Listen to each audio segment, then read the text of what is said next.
Hey, y'all. Welcome back to Just Sharing with Nine.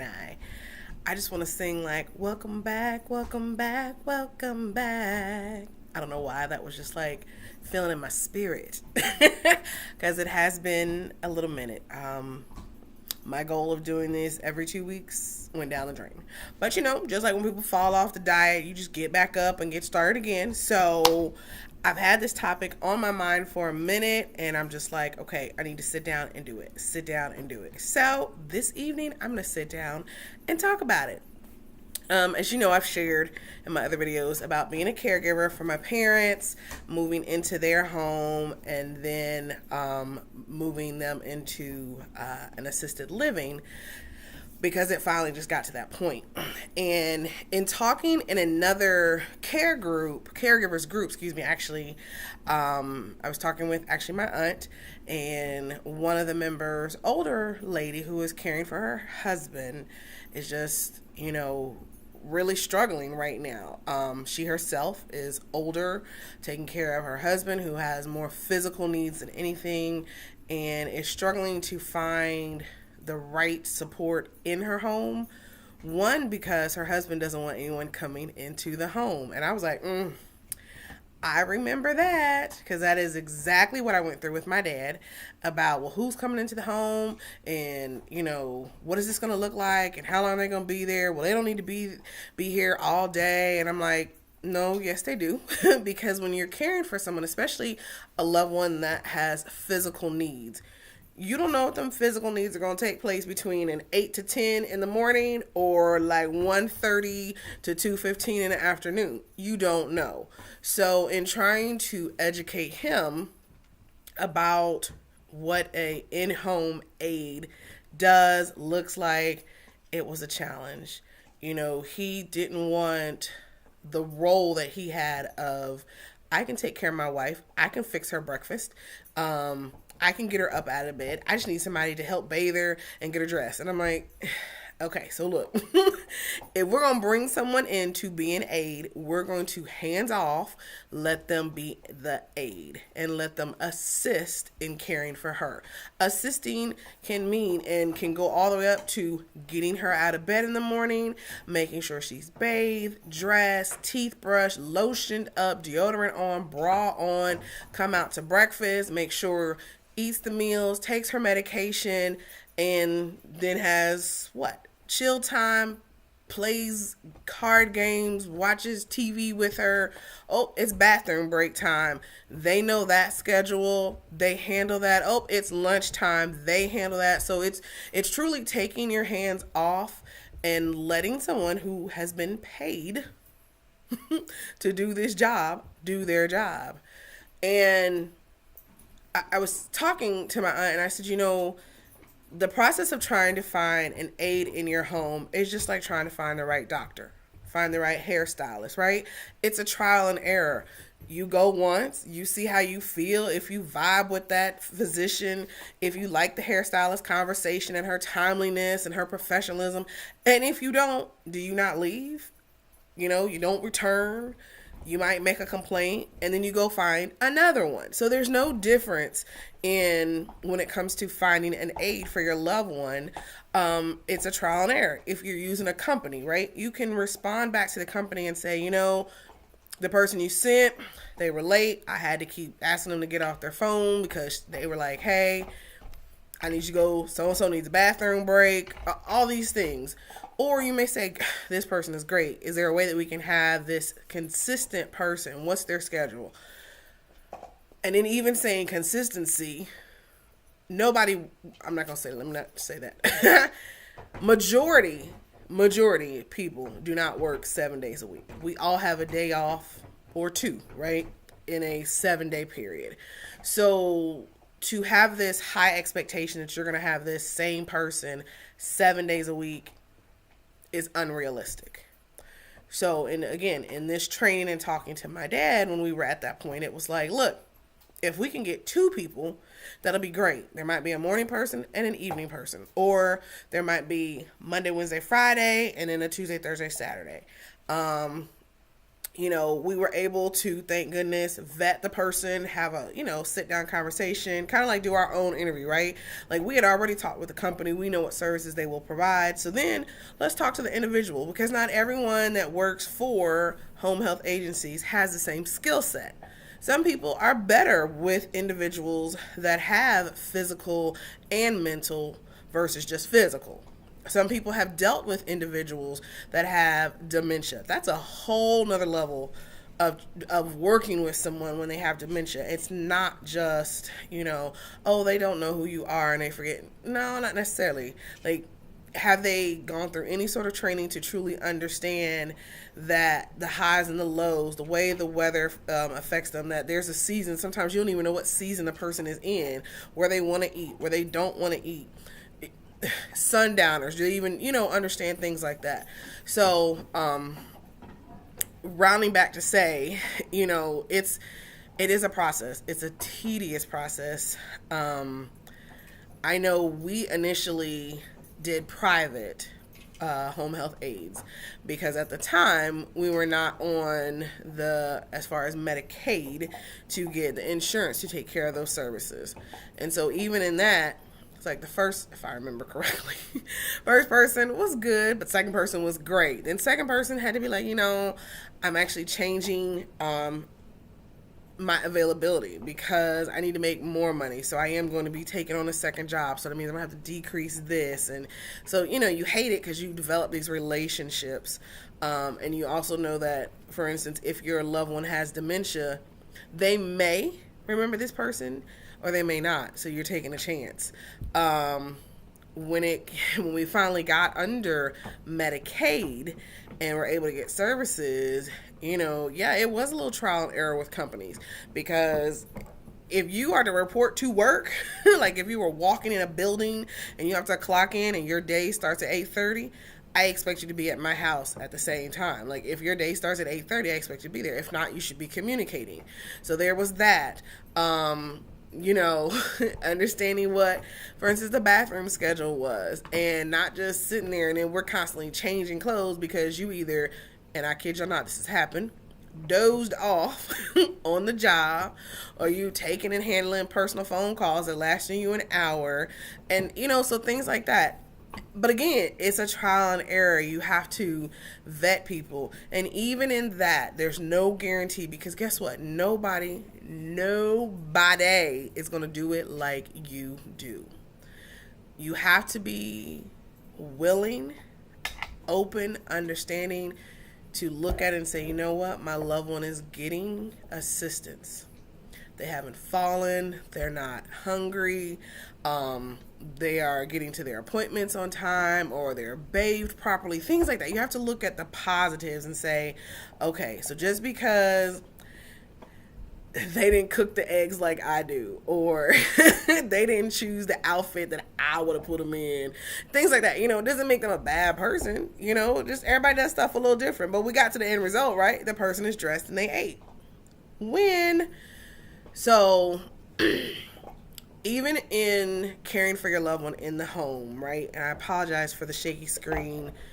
My puppy, who was underneath my table, is playing with his toy quietly, thank goodness, but he's shaking the table. And I'm like, scoot. But anyway, sorry.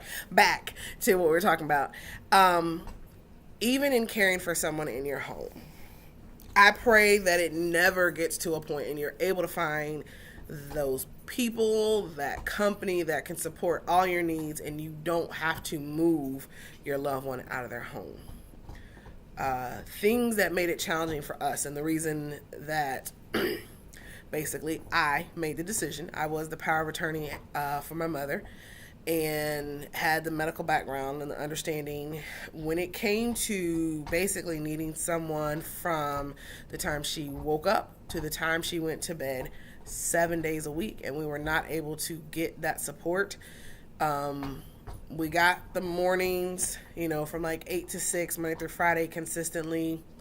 The week nights, I feel like it was probably 3 times a night.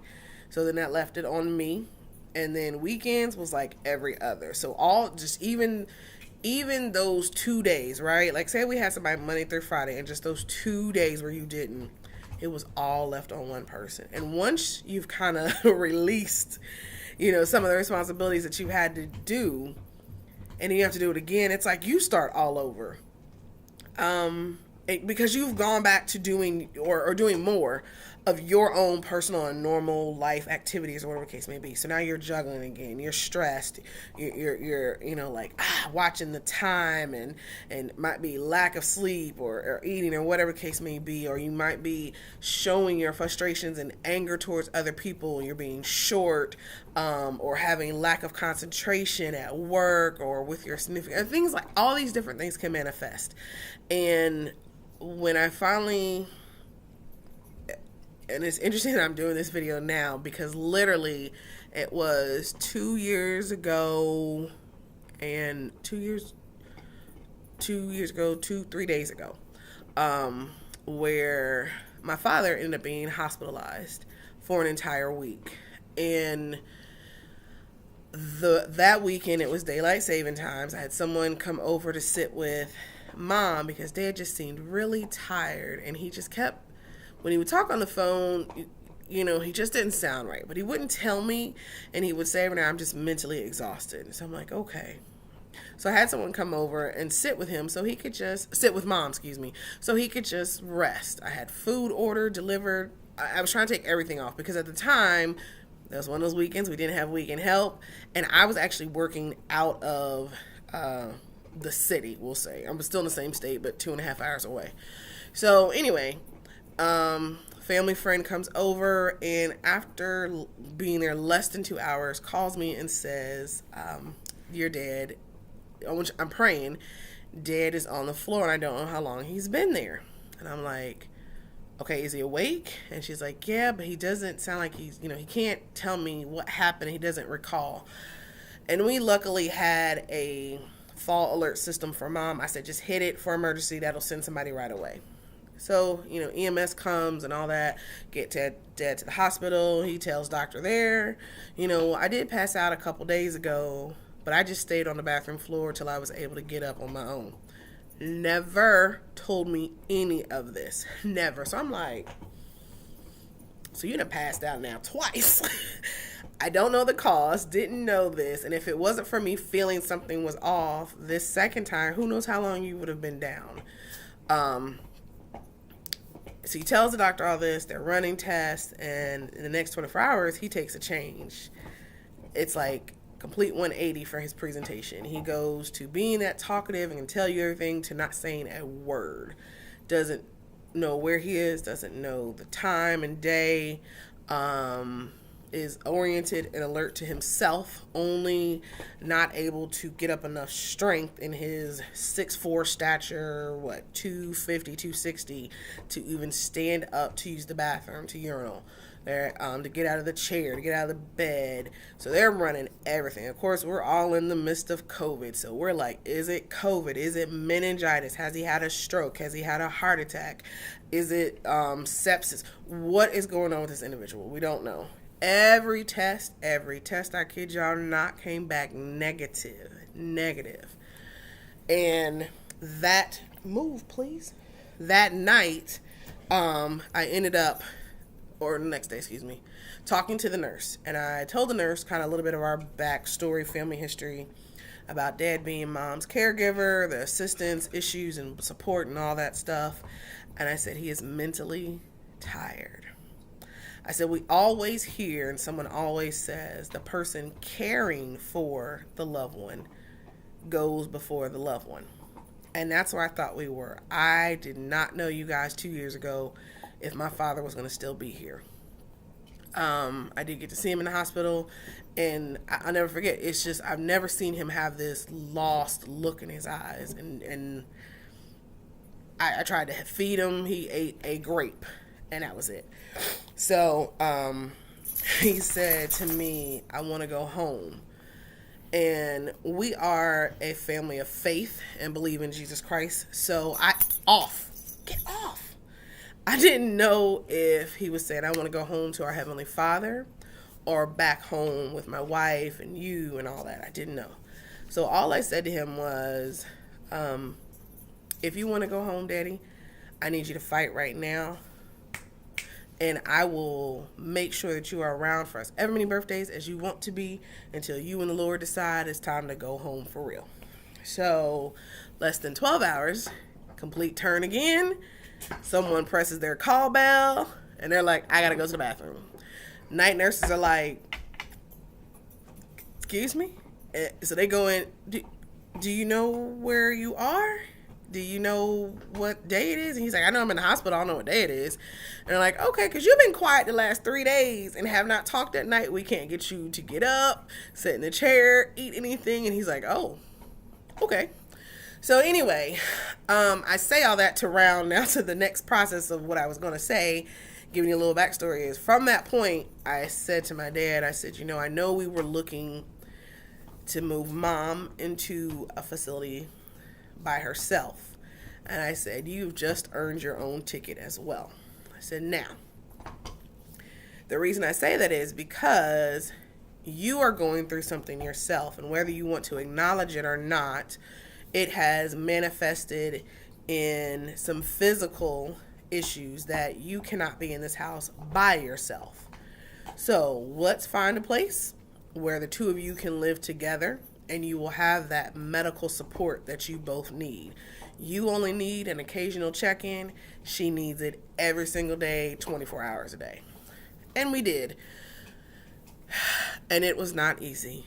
I don't know, my brother may see this and may remember that even the conversations with him about why we need to go here, it wasn't easy. Because it was either I take a break from my own job and being a physical therapist and stay home 24/7, or we move to this because we have exhausted all of our resources in the community to come to our home. And I know that's something people face, and it is a hard ass decision. When I tell y'all, it is hard. Even up to a year, just last month of my mom's angel anniversary, I still have this, it's decreased in size drastically, but just a little guilt of making that decision because I knew her choice would have been to stay in my home until the Lord takes me home. The problem is, I also know that she would not have wanted me to stop living and to be her caregiver for 24/7. And I didn't have anyone else. Unfortunately, I didn't have a family member that was retired and had the financial means and the ability just to be like, you know what, I'll come and live for the next, even 3 months, right? To allow us to get some stuff in place. Or we weren't in the financial position or even had the size of a home to move someone in as a live-in. Now have met just over time. I've seen it happen, and more power and blessings to those people that have that ability, but we just didn't.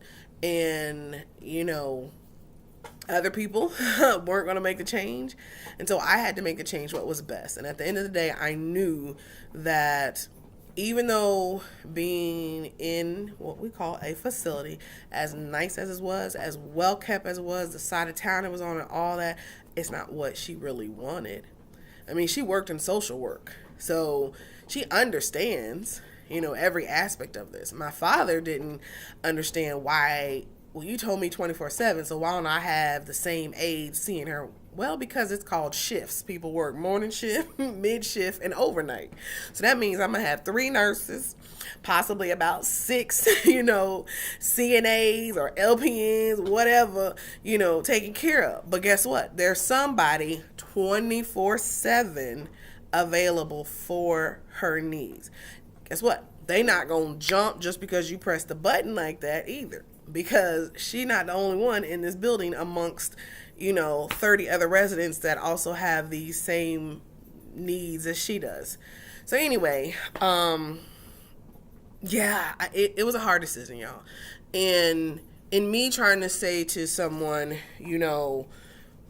try to sit down with the core, because I will say that was the hard thing. And when bringing in other folks and hearing their opinions, it gets a lot. You're just like, yeah, because guess what?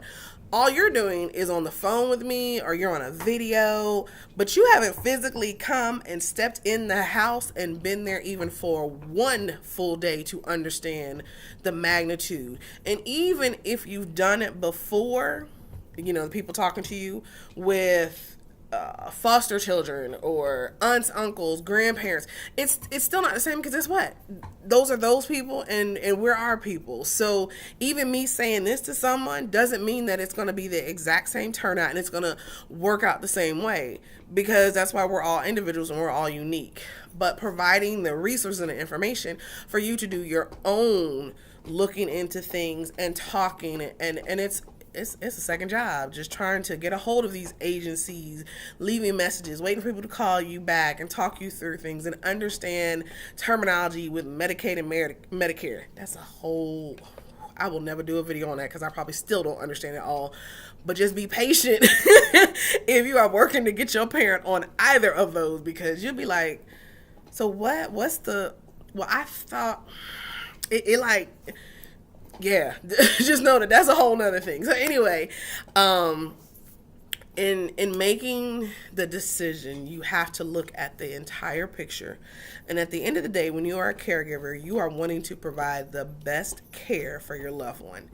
And if you can't do it because either it's too physically demanding on you, you've injured yourself, you're not sleeping, not eating, you can't be there to care for someone else when you're only functioning at a 50% tank. So that's when you do have to go outside and look outside, you know, into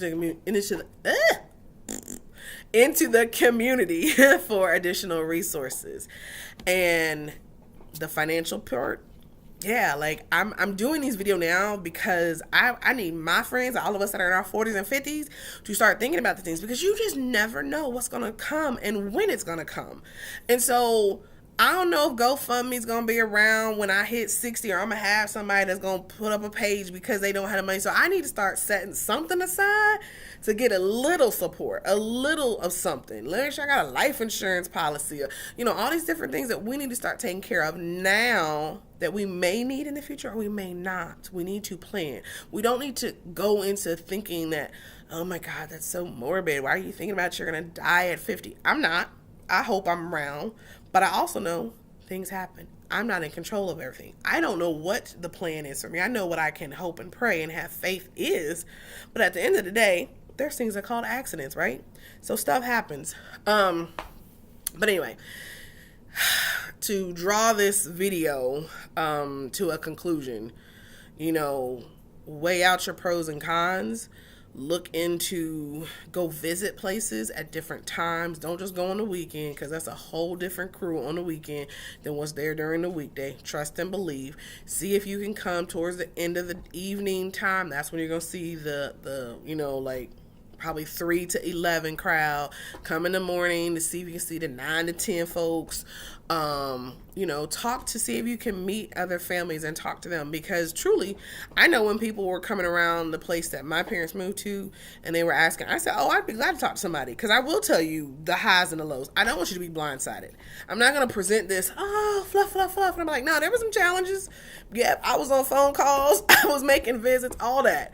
And, you know, really try to, hopefully you can find someone in one of the, you know, aging communities, not aging communities, aging resources for your city or county that can be a great resource to you and somebody to talk to and a sounding board and help to educate you. Or you can look and see if there's other community things going on where people are having live or webinar talks about this next step, this next process, so you can just see what is out there. You know, start with asking your physician, you know, hey, have you heard of any programs, or do you know any resources I can start with? Or better yet, calling like your National Arthritis Foundation or Alzheimer's and Dementia Foundation or Kidney Foundation or whatever the case may be, because they also have resources, or at least may be able to direct you in one direction, so you just don't feel like you're in a maze and you don't know which way to go. So yeah, it's it is a challenge. It's hard. Take your time.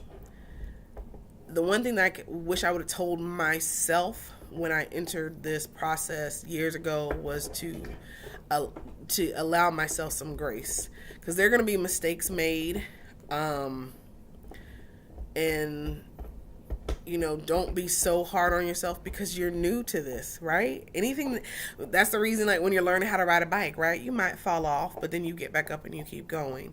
And then you look back and you're like, wow, I remember how scared I was, or how hard I thought it was. And guess what? I was successful. Whether that's something physical, being in school, this job, this is just another aspect of life, another journey that you're going to look back and say, whew, I got through it. To say that right there, to say I got through it, is difficult, because when I just said that, it's like I didn't want to get through it, because is it done? Because my loved one is gone? That just hit me, and I'm going to try to stay composed, but that just hit me. So I'm going to say it's not done, because I will forever be a caregiver, because even whenever my father goes home to glory, all the things that I have learned from being a caregiver for my mom and for my dad will allow me to be a resource for someone else, or even be a support system for someone else in my position. So, yeah. Okay, could you move lower? He watching trying to get up here, so I hope he doesn't. But anyway, he's messing up the vibe, right? Like, you be like feeling that final moment, and yes. So, this is part of Kimball. Can you see the little person trying to get in the video? Anyway, you guys, I'm going to draw this to a close. And I wish you all the best of luck in navigating another aspect of caregiving and deciding in-home versus whether it be skilled nursing, assisted living, respite care, whatever the case may be. Best of luck with all that, and thank you for just sharing with Nine. And until next time, you guys, peace out.